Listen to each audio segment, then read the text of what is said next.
Assalamualaikum warahmatullahi wabarakatuh. Perkenalkan, kami dari kelompok 3. Di sini kami akan menjelaskan tentang pemeliharaan peralatan kantor. Sebelumnya, perkenalkan, nama saya Iren Stefani Beranda.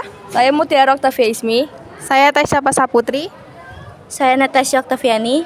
Saya Hana Romnisha. Saya Muhammad Ferdiansyah. Berikut ini penjelasannya. Materi pertama yang akan kita bahas adalah penjelasan. Penjelasan dari peralatan kantor merupakan penunjang yang penting dalam pelaksanaan aktivitas karyawan. Sedangkan pemeliharaan peralatan kantor adalah serangkaian tindakan yang dilakukan untuk menjaga kondisi optimal dan memperpanjang umur pakai peralatan kantor. Ini juga termasuk pembersihan, pengecekan, perawatan, dan perbaikan berkala untuk memastikan peralatan berfungsi dengan baik dan efisien. Pemeliharaan yang tepat memastikan peralatan kantor tetap berfungsi optimal dan tahan lama, sehingga mendukung kelancaran operasional dan produktivitas kerja. Pembahasan pertama ada tujuan. Tujuan pemeliharaan kantor ada 5, yaitu pertama, peralatan selalu dalam keadaan baik dan bersih. Kedua, barang tidak mudah rusak karena hama atau cuaca. Yang ketiga, barang tidak mudah hilang. Yang keempat, barang tidak kadaluarsa. Dan kelima, barang tidak mudah susut. Selanjutnya ada juga jenis-jenis peralatan kantor, yaitu yang pertama komputer dan perangkat keras seperti printer, scanner, dan mesin fotokopi. Yang kedua, peralatan elektronik seperti telepon dan mesin fax yang memerlukan pembersihan kotoran, penggantian baterai, dan pengecekan koneksi. Yang ketiga, ada peralatan furnitur seperti meja, kursi, dan lemari. Yang keempat, ada peralatan kebersihan seperti alat pel, sapu, dan vakum cleaner.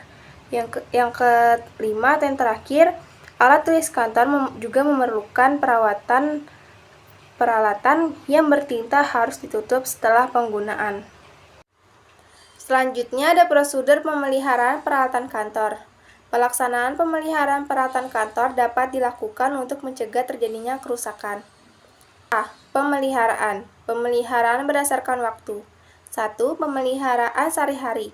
Pemeliharaan ini dilaksanakan setiap hari dan karyawan bertanggung jawab atas peralatan kantor tersebut. Contohnya seperti pemeliharaan ruang kerja, mesin tik, dan komputer. Selanjutnya ada pemeliharaan berkala. Pemeliharaan ini dilakukan dengan menentukan waktu pemeliharaan yang akan dilaksanakan hingga waktu-waktu mendatang. Misalnya seperti seminggu sekali, 2 bulan sekali, dan seterusnya. Umumnya hanya untuk mesin-mesin besar atau mesin yang intensitas penggunaannya yang tinggi. 2. Pemeliharaan berdasarkan jenis peralatan kantor. Yang A. Pemeliharaan barang bergerak. Biasanya, pemeliharaan barang bergerak dapat dilakukan setiap hari atau secara berkala. Contohnya mesin kantor dan alat elektronik. Yang B. Pemeliharaan barang tidak bergerak. Biasanya, pemeliharaan barang tidak bergerak juga dapat dilakukan setiap hari atau secara berkala untuk mengetahui sampai sejauh mana kualitas barang tersebut masih dapat digunakan. Contohnya saat membersihkan debu-debu yang menempel pada alat, sebaiknya dilakukan setiap hari agar selalu terjaga kebersihannya dan juga untuk mencegah kerusakan. Sementara itu, instalasi listrik dan air dapat dilakukan secara berkala. Reparasi, repair, merupakan upaya perbaikan terhadap peralatan kantor yang telah rusak atau lama masa penggunaannya. Tujuannya untuk memastikan peralatan tetap dalam performa terbaik atau layak digunakan. Biasanya, reparase disesuaikan dengan kerusakan peralatan. Semakin lama reparase, semakin mahal pula biaya yang dikeluarkan. Selanjutnya yang C, yaitu peningkatan atau betterment. Peningkatan dapat diartikan sebagai upaya memastikan agar mesin selalu dalam kondisi yang baik sehingga tahan lama dan nilai gunanya bertambah. Hal tersebut dilakukan dengan mengganti komponen dan suku cadang dari peralatan kantor. Misalnya, mengganti mata pisau dengan alat pemotong. Selanjutnya D. Penggantian.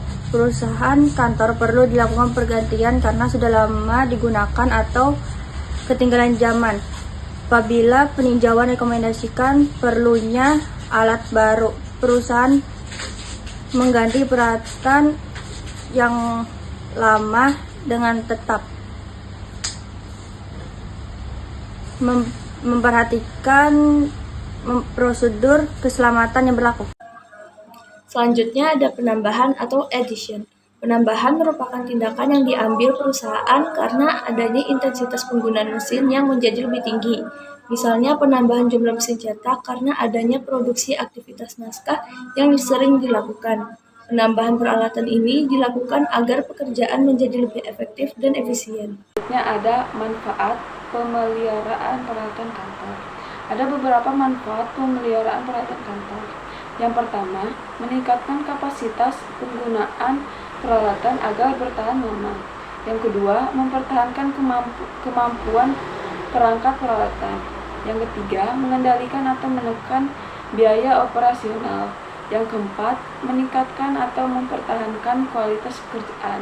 Dan yang kelima, meningkatkan produktivitas. 5. Kesimpulan. Jenis peralatan kantor di perusahaan biasanya disesuaikan kegiatan masing-masing.